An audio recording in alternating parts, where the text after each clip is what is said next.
Dr. Marcus Chun's scalpel slipped a fraction too deep, revealing something in Sarah Thompson's heart that should have remained hidden, a genetic secret that would force him to choose between his medical oath and the lives of thousands. The steady beep of the cardiac monitor matched Dr. Marcus Chun's measured breathing as he made the first incision. Overhead, the surgical lights cast stark shadows across the exposed chest cavity of Sarah Thompson, a 35-year-old biology whose routine valve replacement had brought her to Grace Memorial's OR3 on this crisp October morning. Marcus had performed this procedure hundreds of times. Each motion was practiced, precise, a symphony of surgical excellence that had earned him his reputation as one of the hospital's finest cardiothoracic surgeons. The familiar scent of antiseptic filled his nostrils as he worked, the cool air of the operating room carrying whispers of movement from his surgical team. BP holding steady at 110/70s, the anesthesiologist announced, her voice muffled behind her surgical mask. Marcus nodded, his focus unwavering. The previous night's review of Thompson's case file had revealed nothing unusual, a textbook moderate stenosis that required a straightforward valve replacement. Yet something felt different today. Perhaps it was the way the morning light filtered through the windows, casting an unusual glow across his instruments. Or maybe it was the slight tremor in his hand, imperceptible to others, but jarring to his perfectionist sensibilities. "Retractor," he commanded softly, and the instrument appeared in his hand as if by magic, passed by Jessica, his favorite surgical nurse of 15 years. She knew his rhythms, anticipated his needs with an almost telepathic precision. The procedure progressed smoothly until the critical moment of accessing the valve. Later, Marcus would replay this instant countless times in his mind, searching for the exact point where certainty transformed into catastrophe. His scalpel descended a fraction deeper than intended, breaking through tissue that should have remained intact. A sharp intake of breath from Jessica was the first indication that something had gone wrong. Blood welled up from the unexpected incision, and Marcus's heart rate spiked. Years of training kicked in as he worked to control the bleeding, his movements now swift and decisive. "Suction," he ordered, his voice betraying none of the anxiety coursing through his veins. Additional light on the superior margin. As he worked to repair the damage, something caught his eye, an anomaly in the tissue structure that shouldn't have been visible from this angle. The unexpected incision had revealed something that would have remained hidden during a normal procedure. Marcus completed the valve replacement with methodical precision, his mind racing behind his calm exterior. The patient remained stable throughout, but he knew he had made a serious error, one that would require documentation, review, and possible disciplinary action. Later that evening, as the hospital corridors grew quiet and the day shift gave way to night, Marcus sat in his office reviewing the surgical notes. The wall of medical degrees and awards seemed to mock him as he struggled with what to write. Outside his door, he could hear the familiar sounds of the cardiac ward, the squeak of nurses' shoes on polished floors, the distant chime of elevator doors, the muted conversations of the evening rounds. His computer screen glowed with the half-completed surgical report, the cursor blinking accusingly at the point where he needed to detail the unexpected incision. 20 years of pristine surgical records hung in the balance. He thought of his parents, Chinese immigrants who had sacrificed everything to send him to medical school, and the shame that would come with admitting such a basic error. The knock at his door startled him from his thoughts. Dr. Rachel Martinez, the hospital's lead geneticist, entered without waiting for a response. Her lab coat was slightly rumpled, dark curls escaping from her usually neat bun, signs of a long day in the genetics lab. "Marcus, I need your signature on these trial protocols," she said, then paused, noting his troubled expression. "You look like you're performing mental surgery. Everything okay?" He gestured to the screen, then stopped himself. Rachel was more than a colleague. Over the years, she had become a trusted friend, but this was his burden to bear. "Just finishing up some paperwork," he replied, forcing a smile. "The Thompson valve replacement from this morning." Rachel dropped into the chair across from his desk, her dark eyes studying him with the same intensity she usually reserved for genetic sequences. The biology teacher? How did it go? Before Marcus could respond, his computer pinged with an incoming email. Thompson's post-operative blood work had been expedited at his request, searching for any complications from the unexpected incision. As he opened the results, his brow furrowed. "That's strange," he muttered, leaning closer to the screen. "What is?" Rachel moved around the desk to look over his shoulder. The blood work showed subtle but significant anomalies patterns that didn't align with typical post-operative results. Marcus pulled up Thompson's preoperative tests for comparison, his surgeon's methodical mind already cataloging the differences. "Look at these markers," Rachel said, pointing to a sequence of numbers. "I've seen something similar in a genetic study I'm working on. Would you mind if I—" She reached for the mouse, pulling up additional screens with practiced efficiency.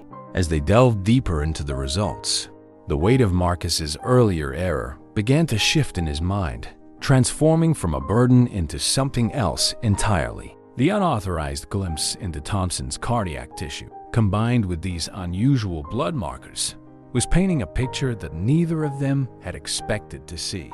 The night stretched on as they worked, their coffee growing cold on the desk beside them. The error that Marcus had been prepared to hide was leading them down an unexpected pathway that would soon force him to make choices, far more complex than whether to admit a surgical mistake. Dawn was breaking over Grace Memorial when Marcus finally left his office, his mind churning with the implications of what he and Rachel had discovered. The early morning light cast long shadows through the hospital's east-facing windows, reminding him of another morning 20 years ago when he'd first walked these halls as a nervous intern. Back then, he'd been driven by an almost desperate need to prove himself. The son of immigrants who had run a small grocery store in San Francisco's Chinatown, Marcus had grown up watching his parents work 14-hour days, their hands chapped from counting cold coins and stocking endless shelves. "Excellence is not an option," his father would say in Mandarin. "It is the only path." The elevator doors opened to the cardiac recovery ward, where Sarah Thompson lay sleeping. Through the glass partition, he could see her chest rising and falling steadily, vital signs strong and stable. She looked peaceful, unaware of the genetic time bomb potentially ticking within her cells and within those of her entire family. "Early rounds?" The voice belonged to Dr. James Wilson, head of surgery. In his mid-60s, Wilson had been Marcus's mentor since residency. He stood now in his customary pose, hands in the pockets of his white coat, his silver hair perfectly combed despite the early hour. "Couldn't sleep," Marcus replied, trying to keep his voice casual. "Thought I'd check on yesterday's valve replacement." Wilson nodded, his keen blue eyes studying Marcus's face.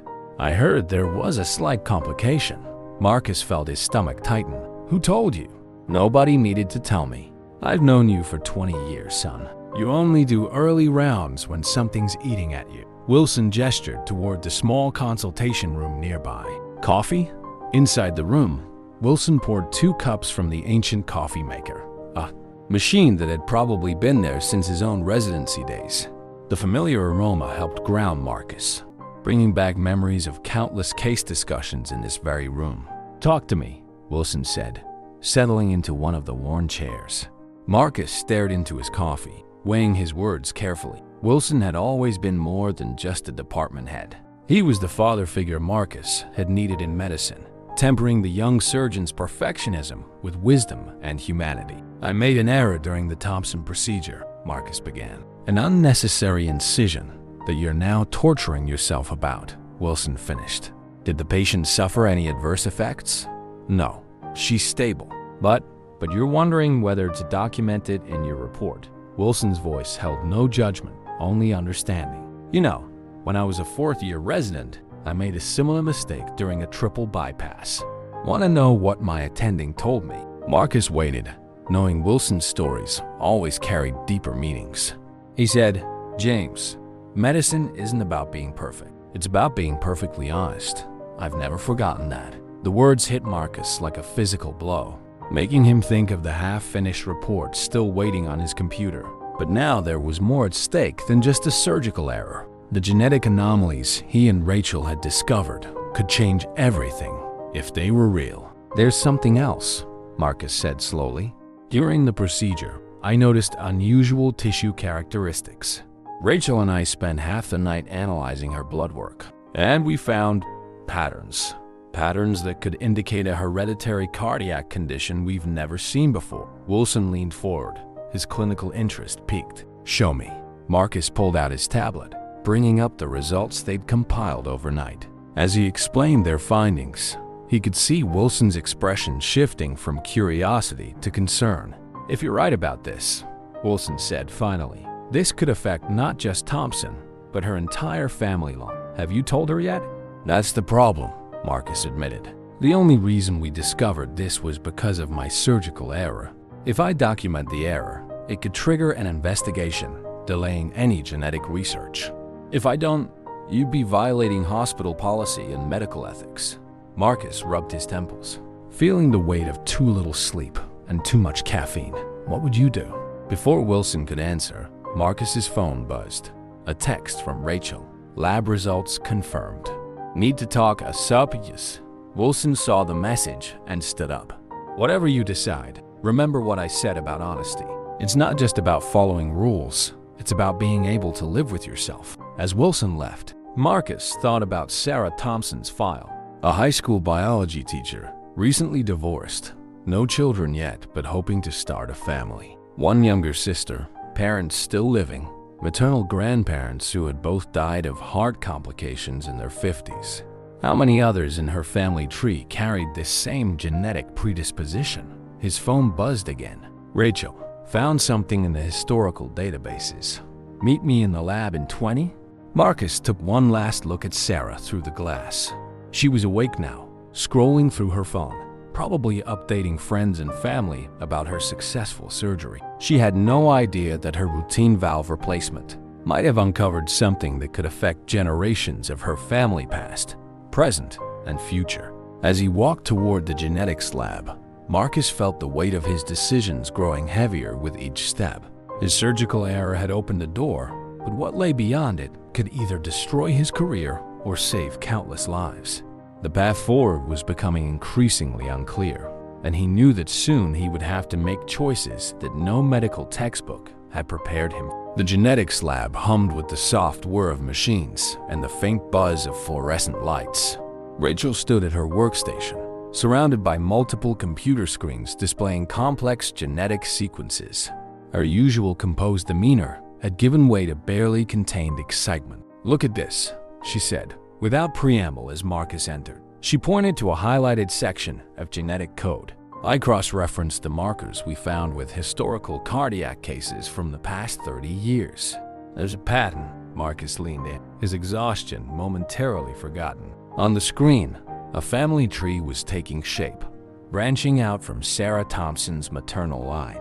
Red dots marked individuals who had died of cardiac events before age 60. 3 generations, Rachel continued, her voice hushed, all presenting with unexplained cardiac issues, most diagnosed as routine valve problems or general heart disease. But look at the protein markers. They're identical to what we found in Sarah's tissue sample. Before Marcus could respond, his pager buzzed. Sarah Thompson's morning lab results were showing concerning variations. His error during surgery had apparently triggered some kind of cascade effect. "I need to check on her," he said, already moving toward the door. "Marcus." Rachel's voice stopped him. "We need to report this. The implications for genetic cardiac research." "Not yet," he cut her off. "Let me assess her condition first."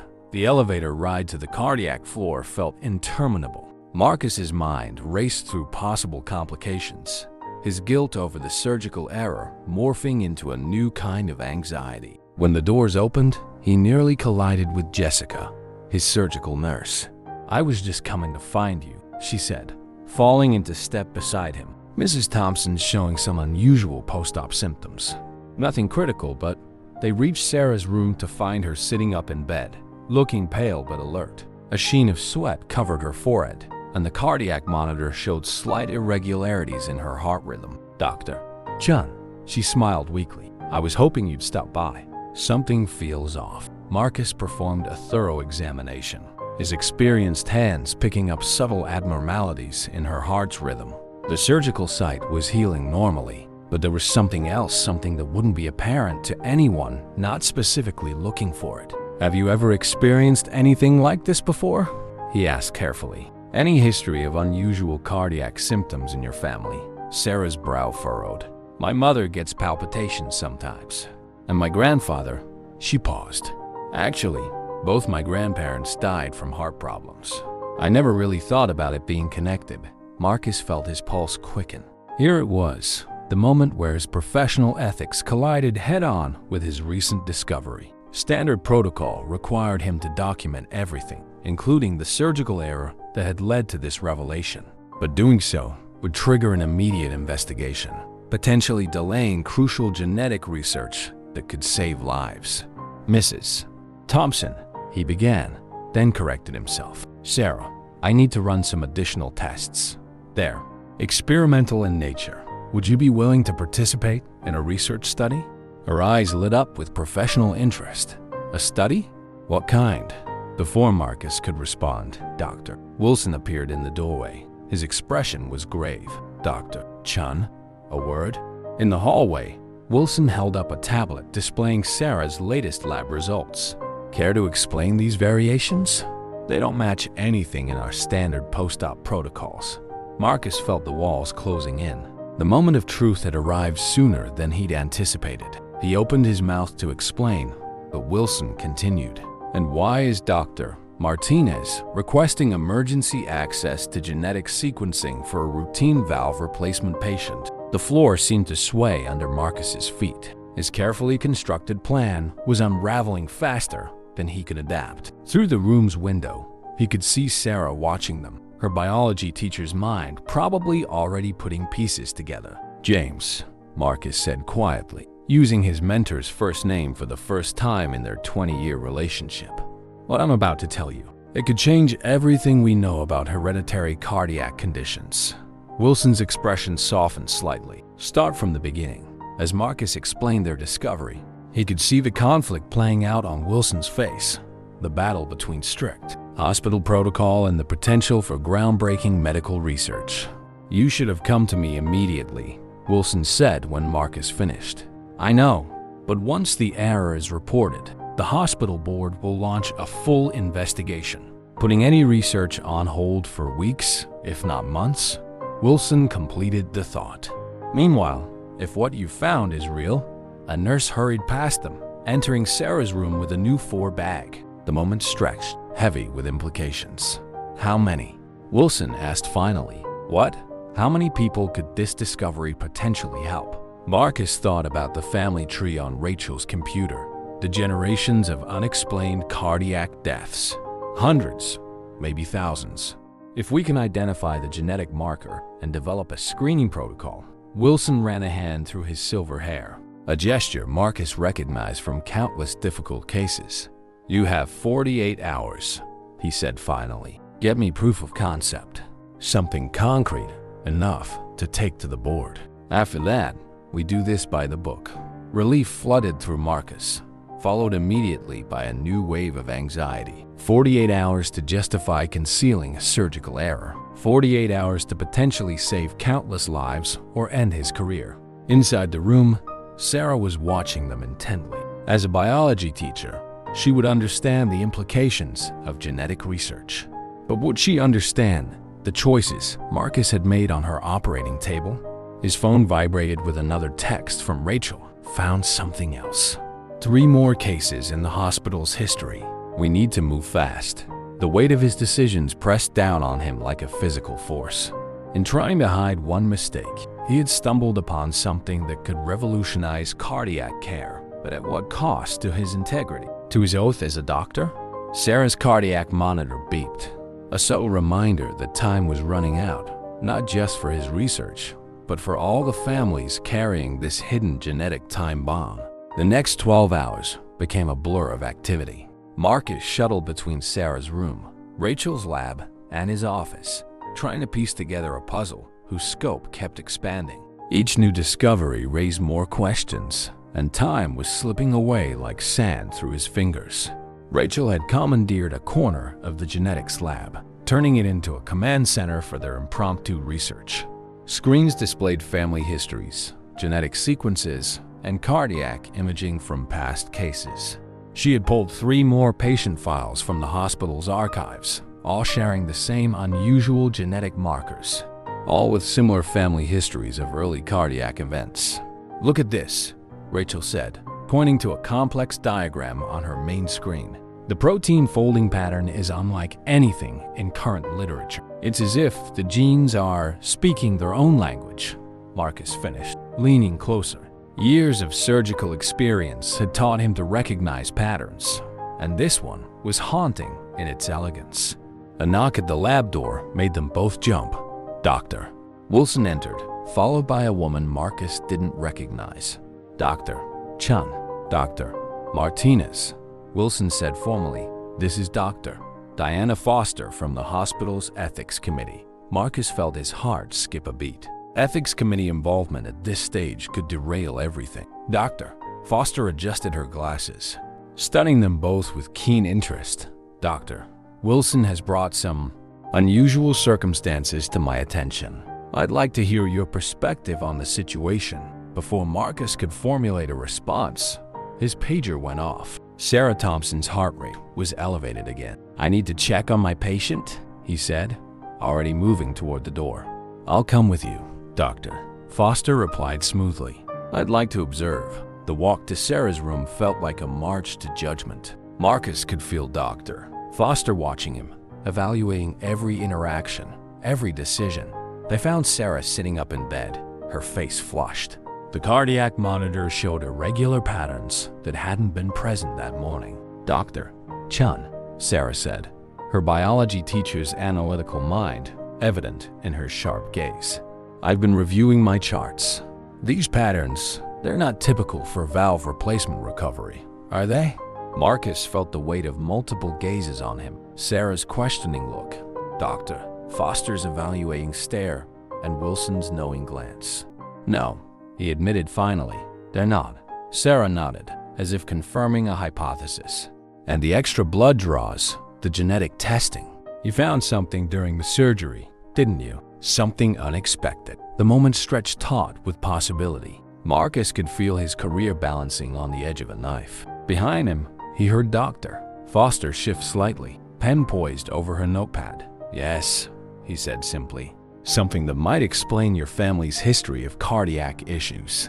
Sarah's eyes widened. "My grandparents, and possibly others in your family line," Marcus continued carefully. "We're still investigating the full implications.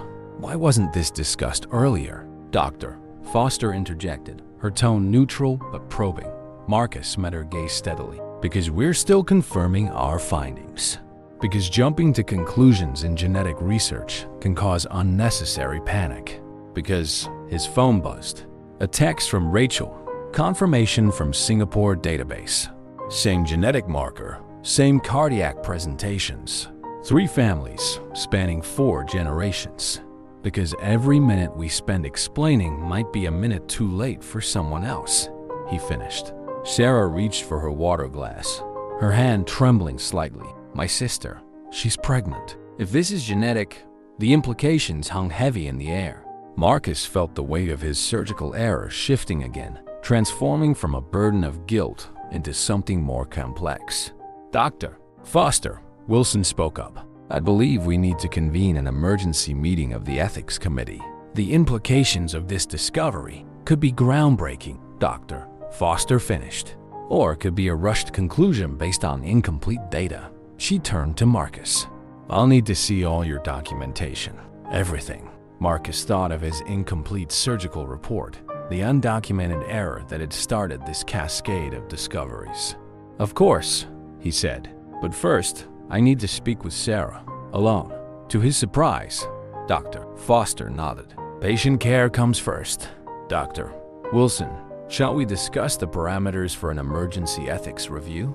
As they left, Marcus pulled a chair close to Sarah's bed.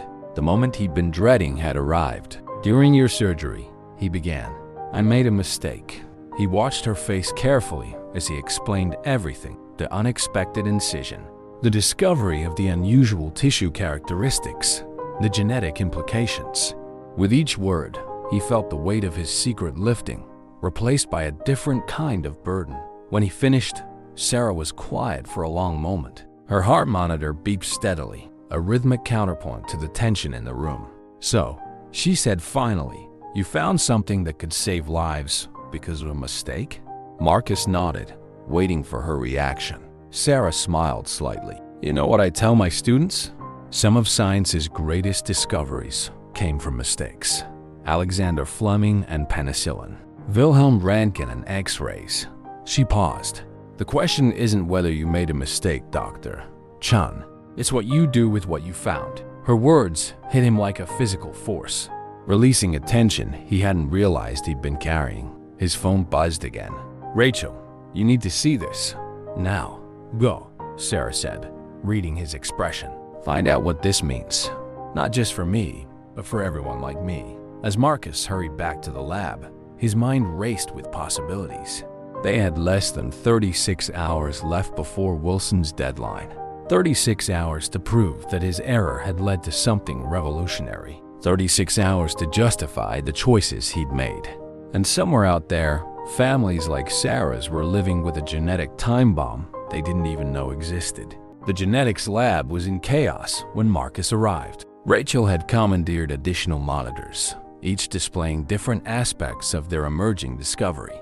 Dr. Foster sat in a corner, taking rapid notes, while two other researchers Marcus didn't recognize huddled over a computer terminal. "Look at this," Rachel said without preamble, pulling him to her main screen. "We found a pattern in the protein synthesis that explains everything: the early cardiac events, the valve degradation, even the irregular post-op readings we're seeing in Sarah." The display showed a complex molecular structure rotating slowly in 3 dimensions.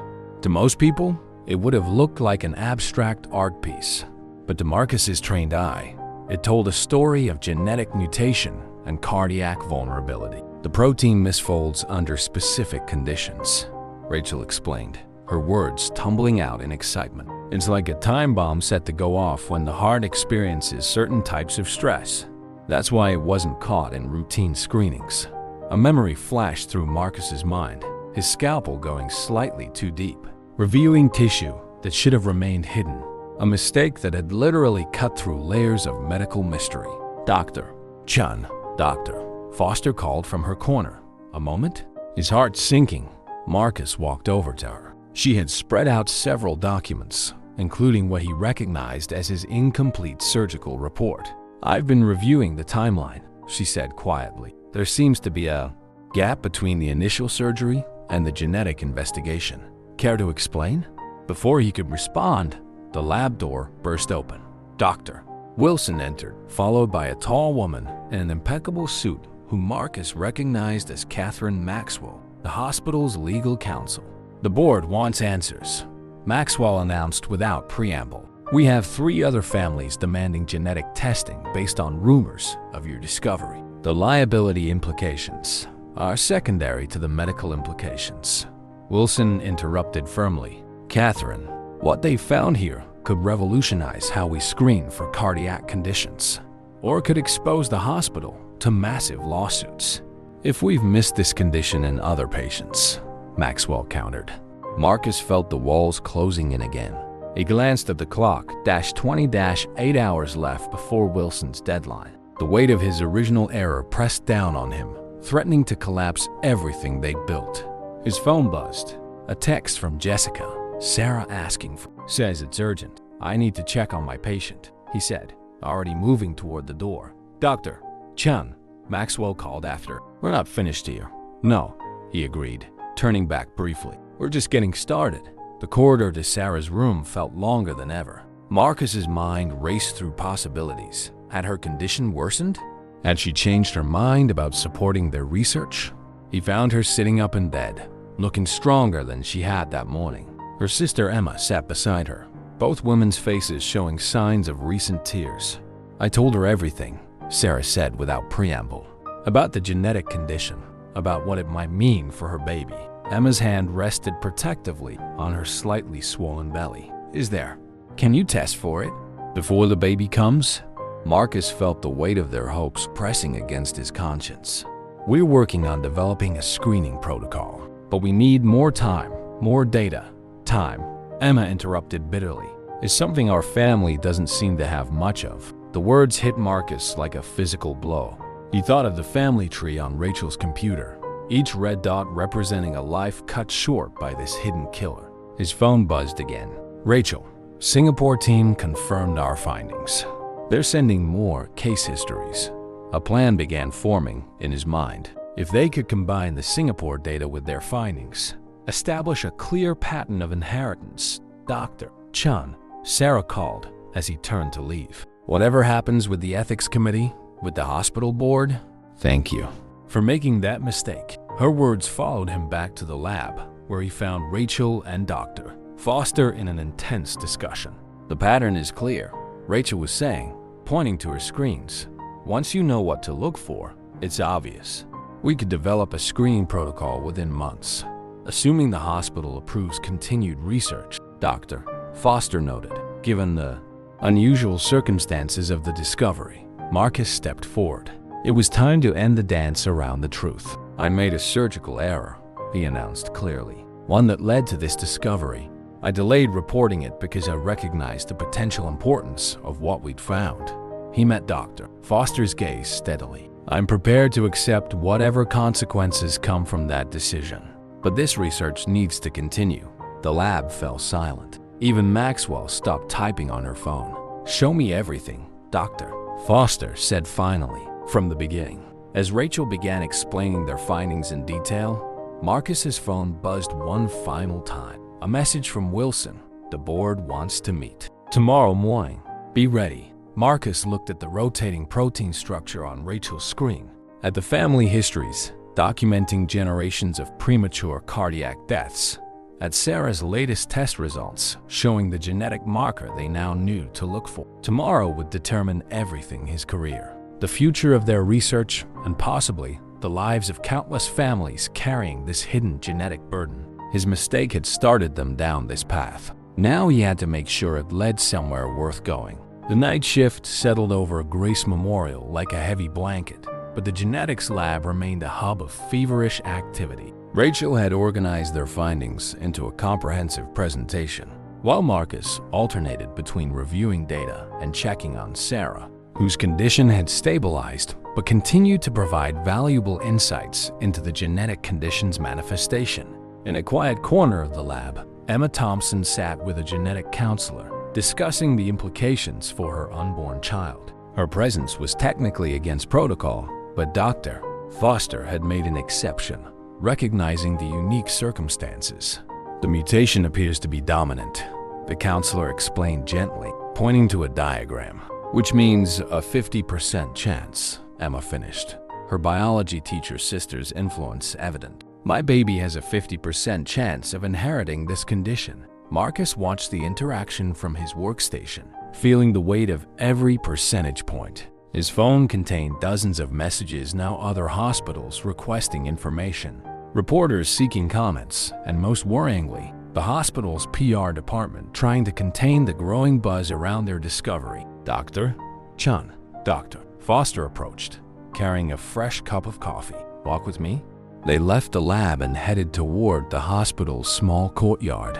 The night air was crisp, carrying the first hints of autumn. A few residents sat at scattered tables, their white coats ghostly under the outdoor lighting. I've been reviewing similar cases, Dr. Foster said as they walked. Times when medical errors led to significant discoveries. The ethical implications are complex. Marcus thought of Alexander Fleming's contaminated Petri dish, the accidental discovery that saved millions. Sometimes progress comes from imperfection, he offered. Indeed, she paused near a small fountain. The board meeting tomorrow isn't just about your error or even this discovery. It's about setting precedent. How do we balance individual medical mistakes against potential broader benefits? Before Marcus could respond, his pager buzzed.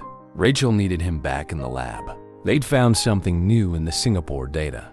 Returning to the lab, they found Rachel in an animated discussion with a colleague in Singapore via video conference. On the screen, Dr. Li Kai-wei gestured at molecular diagrams that mirrored their own findings. "The pattern is identical," Dr. Li was saying. "We found it in 3 generations of a single family, all presented with early cardiac events, all showing the same protein misfolding under stress." Single quotes. Emma, still sitting with the counselor, looked up sharply at these words. Marcus saw her hand move protectively to her belly again. Rachel was practically vibrating with excitement. "If we combine our data with Singapore's findings, we'll have enough evidence to justify immediate development of a screening protocol, assuming the board approves continued research," Dr. Foster reminded them quietly. Marcus's phone lit up with a text from Wilson. "Board meeting moved up. 7 embarrassing you have." The night stretched ahead, filled with data analysis and preparation. Marcus found himself returning to Sarah's room periodically, drawing strength from her quiet determination and unwavering support. During one such visit, he found her awake, reading through printouts of their research. "I've been thinking," she said without looking up, "about all the families like mine, the ones who don't know they're carrying this time bomb." Marcus sat in the visitor's chair, feeling the exhaustion of the past 48 hours settling into his bones. "We're doing everything we can to—" "I want to testify at the board meeting," she interrupted. "They need to hear from someone living with this condition, someone who understands what this discovery means." "Sarah, you're still recovering from surgery." She fixed him with the stern look he imagined she used on recalcitrant students. "And I'm also a biology teacher who understands exactly what you found.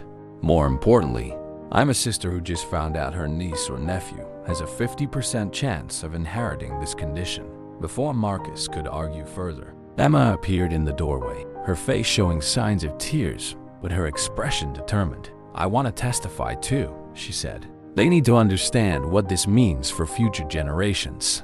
Marcus looked at the Thompson sisters, seeing in them the human face of his discovery and his error. Every decision he'd made since that fateful moment in surgery had led to this point. His phone buzzed again. "Rachel, Singapore team sending final data analysis.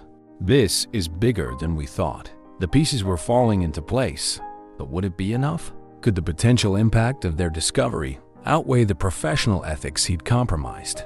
As if reading his thoughts, Sarah spoke again. "You know what the greatest scientific discoveries have in common, Dr. Chun? They all came from someone willing to look past the obvious, to see what others missed." She paused. "Even if they had to make mistakes to get there." Marcus left the sisters talking quietly and returned to the lab, where Rachel was compiling their final presentation for the board. Dr. Foster sat nearby, still taking notes, but her expression had softened from professional skepticism to cautious hope. The night deepened around them as they worked, racing against time to prove that sometimes the greatest breakthroughs come from our most human moments, our mistakes, our choices, and our willingness to see where they lead us. The first hints of dawn were breaking over Grace Memorial when Marcus finally allowed himself to take a break. The presentation was ready, comprehensive, compelling, and backed by both their findings and the Singapore team's data. But as he stood before the mirror in his office bathroom, splashing cold water on his face, he knew the next few hours would define more than just his career. His phone buzzed with a message from Wilson. "Board assembled early. They're reviewing the ethics committee's preliminary report. Ready when you are." Marcus straightened his tie, noting the shadows under his eyes and the slight tremor in his hands, not from fatigue, but from the weight of what was to come.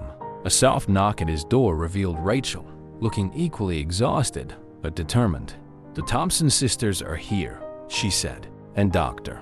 Lee is ready to join by video conference. It's time." The walk to the boardroom felt like a march to judgment. Every step echoed with the consequences of his choices, from that first surgical error to each decision that followed. The early morning hospital staff watched them pass, aware that something momentous was about to happen, but not knowing exactly what. Outside the boardroom, Sarah sat in a wheelchair, looking pale but resolute. Emma stood beside her, one hand resting protectively on her belly, the other gripping her sister's shoulder. Dr. Foster was already inside, her stack of notes spread before her. Dr. Chun. Catherine Maxwell approached, her legal counsel's mask firmly in place. The board has some concerns about potential liability. The board. Wilson interrupted, appearing suddenly beside them, needs to hear everything before making any decisions. The boardroom itself was intimidating, all dark wood and leather chairs, with the hospital's founding date emblazoned. On wall, 1892.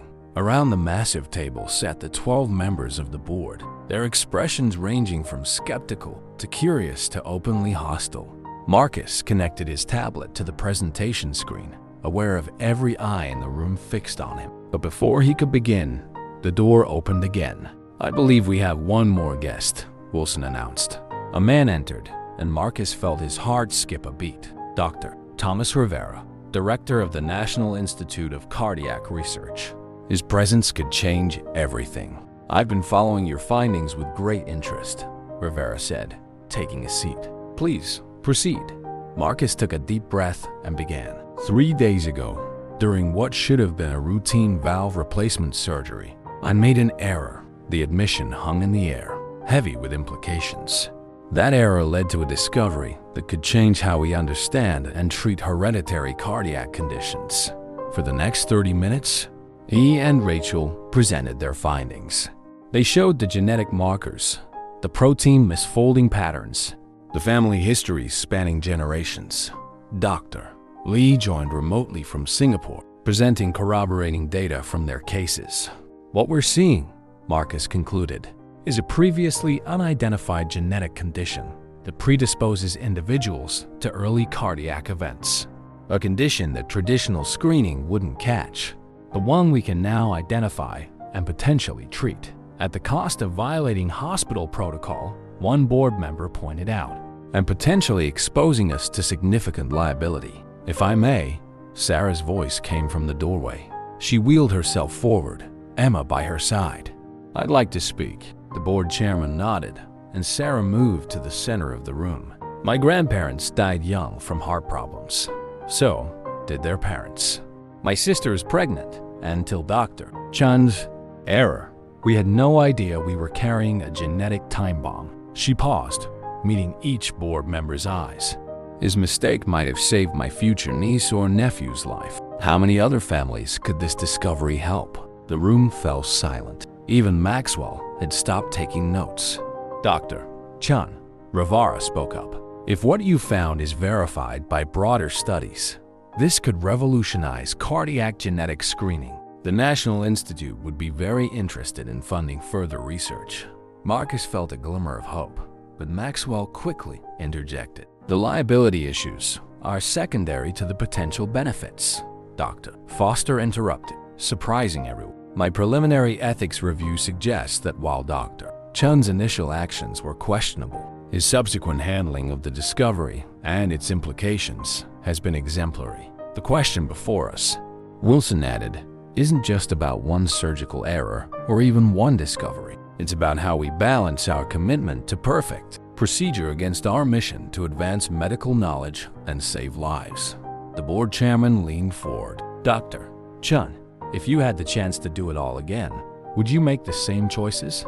Marcus looked at Sarah and Emma, at Rachel's exhausted but hopeful face, at Wilson's encouraging nod. "I would make the same choices," he said firmly, "but I would make them sooner and more openly. What we found here is too important to be overshadowed by how we found it." Rivera smiled slightly. "Sometimes the most important discoveries come from looking at our mistakes in a new light." The chairman consulted briefly with his colleagues, then straightened in his chair. "Dr. Chun, the board has reached a decision. The board has decided," the chairman continued, "to establish a dedicated research initiative into this genetic condition, under the joint supervision of Dr. Chun and Dr. Martinez." He paused, his expression stern. "However, there will be consequences for the protocol violations." Marcus felt his shoulders tense, waiting for the other shoe to drop. "You'll be placed on supervised status for 6 months, the chairman explained. "All your surgeries will require secondary approval. Additionally, you'll need to complete an ethics refresher course." Another pause. and you'll be expected to develop new protocols for handling unexpected discoveries.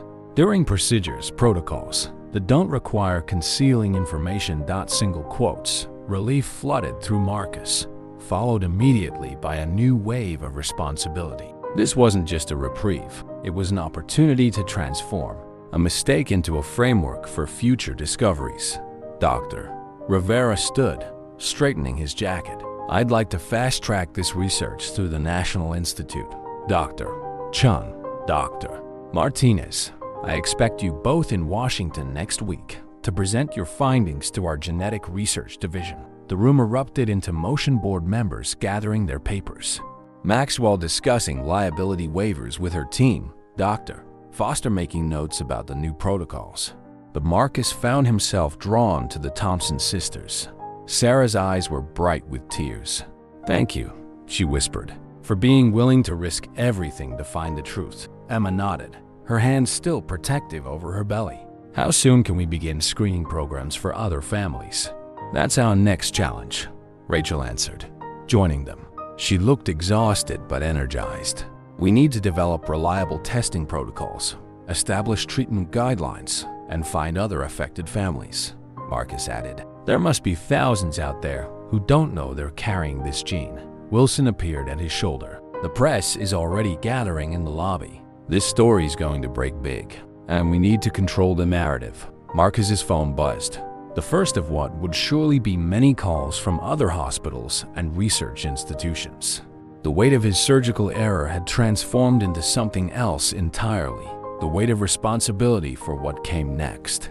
"Doctor," Foster approached with a thick folder. "These are the preliminary ethics guidelines for the research program. We'll need to establish clear parameters for genetic testing, counseling services and treatment protocols, and liability waivers," Maxwell added, but her tone had softened. "Though I suspect most families will be more interested in treatment than litigation." The next few hours passed in a blur of meetings and phone calls. Marcus found himself moving between the genetics lab, where Rachel was coordinating with the Singapore team, and Sarah's room, where a steady stream of genetic counselors and research coordinators came to consult. By mid-afternoon, the hospital had issued its first press release, carefully worded to balance the breakthrough discovery with acknowledgement of the unorthodox path that led to it. Medical journals were already requesting papers, and 3 other major hospitals had reported possible cases matching their genetic markers. In a quiet moment between meetings, Marcus returned to his office and found Wilson waiting. "How are you holding up?" his mentor asked.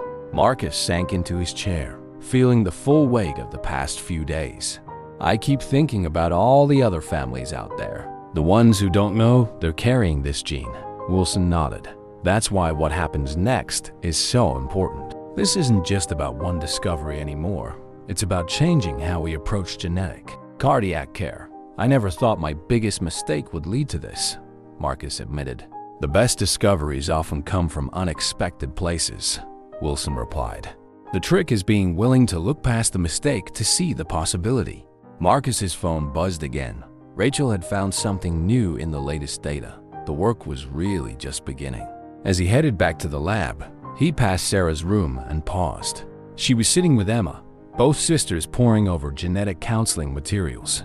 Their faces showed concern, but also hope that his error had given them and countless other families a chance to change their genetic destiny. The weight of his surgical mistake would always be with him, Marcus realized, but it had transformed into something different. A reminder that sometimes our greatest contributions come not from our moments of perfection, but from how we handle our imperfections. His phone buzzed once more. Dr. Rivera wanted to discuss expanding the research to multiple centers.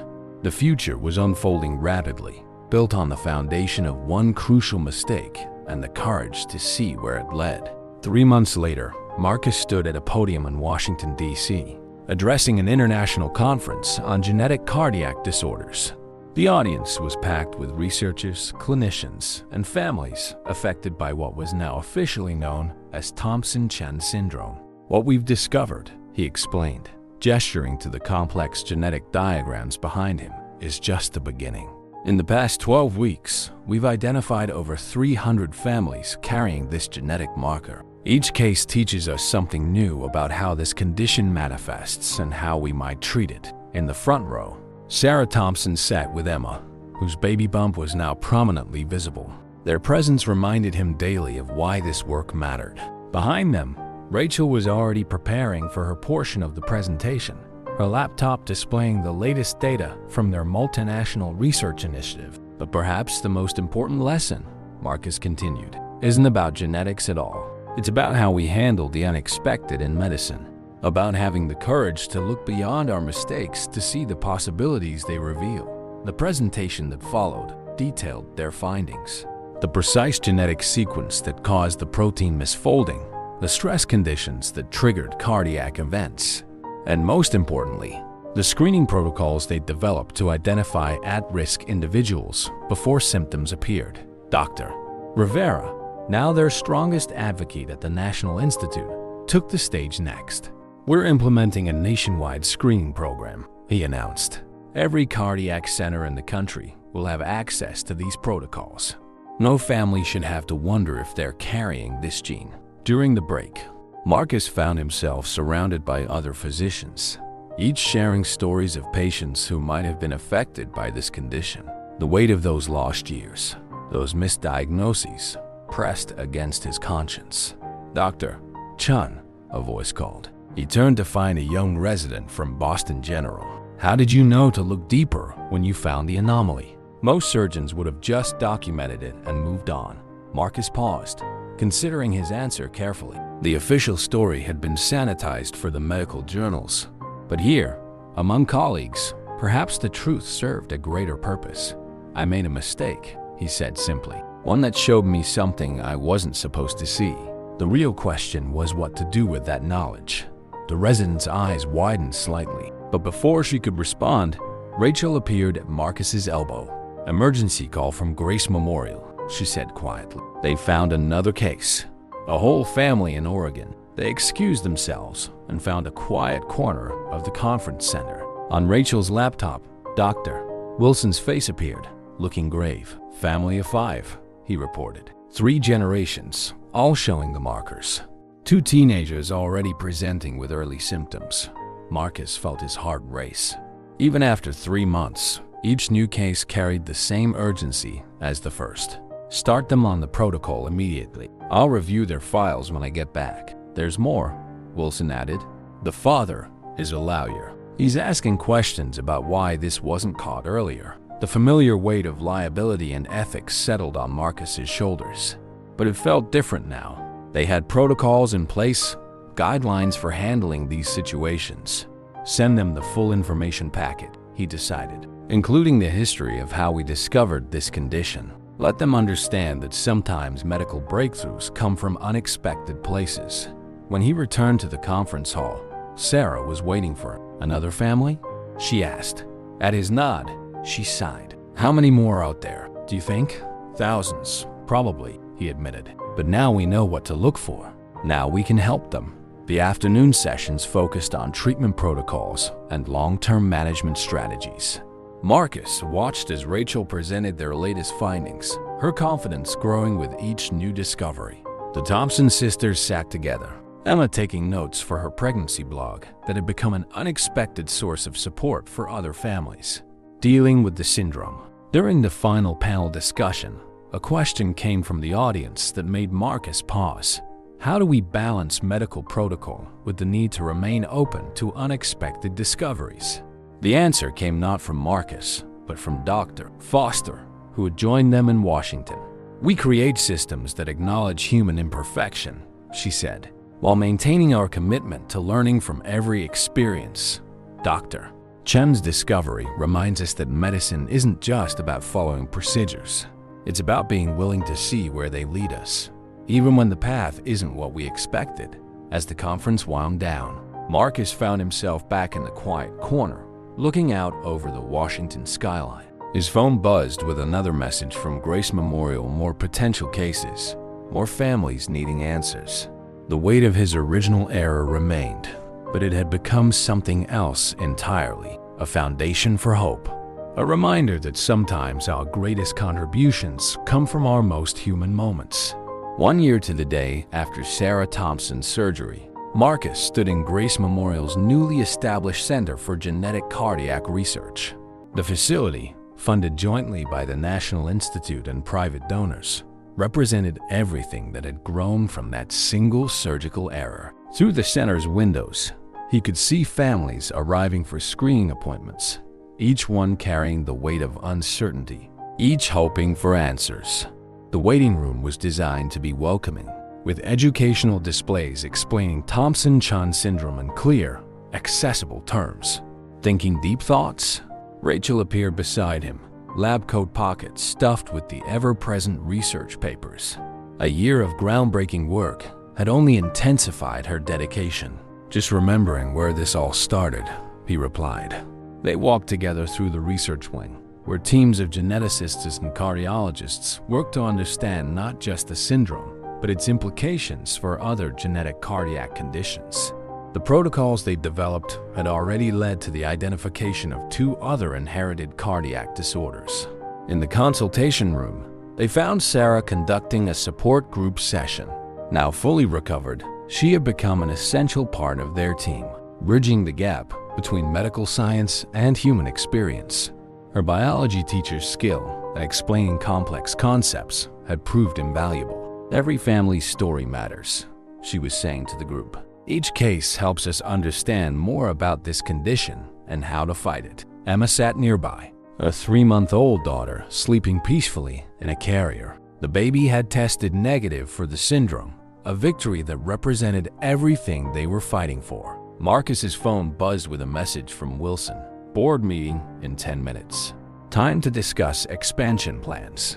The past year had brought changes no one could have predicted. Grace Memorial had become a global leader in genetic cardiac research. The protocols developed from Marcus's discovery had been adopted by hospitals worldwide. More importantly, families that might have lost loved ones to unexplained cardiac events now had answers and hope. In the boardroom, Marcus found not just the hospital leadership, but also Dr. Rivera and representatives from 3 other major research institutions. "The numbers speak for themselves," Maxwell was saying, her legal concerns long since transformed into proud advocacy. Over 2,000 families screened, hundreds of cases identified early enough for intervention, and the new protocols for handling unexpected discoveries during procedures have been adopted by medical boards in 12 countries. Dr.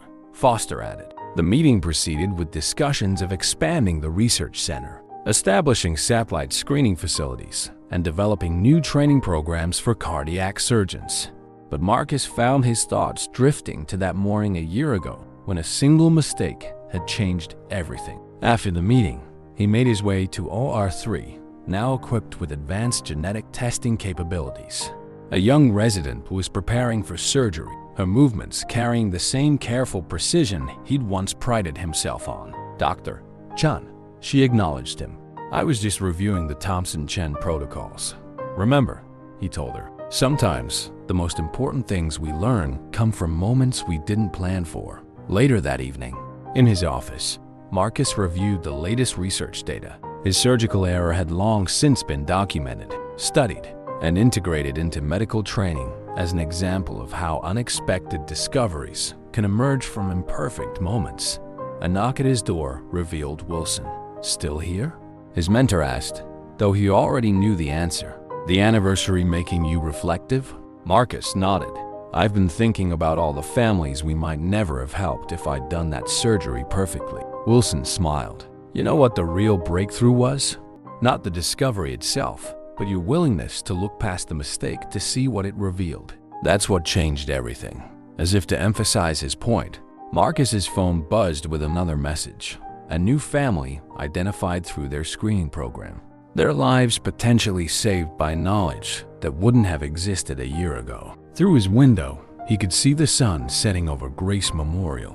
The hospital had changed, medicine had changed, and he had changed. His greatest mistake had become his greatest contribution, not because of the error itself, but because of what came after: the courage to look deeper, the willingness to learn, and the determination to turn an unexpected moment into something that could help others. Sarah had been right that first night when she'd quoted Alexander Fleming. Sometimes the greatest discoveries come from being willing to look past the obvious to see what others might have missed. Sometimes they come from our most human moments, our errors, our choices, and our courage to see where they lead us.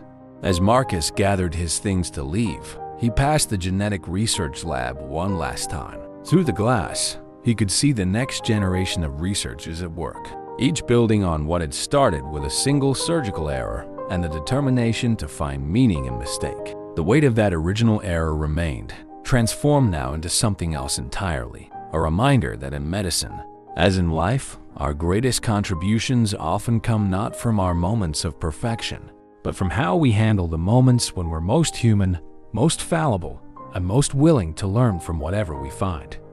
If you enjoyed this story, we'd love for you to support us by leaving a like and subscribing to our Slices of Life channel. We'd also love to hear from you in the comments. Which city are you talking about?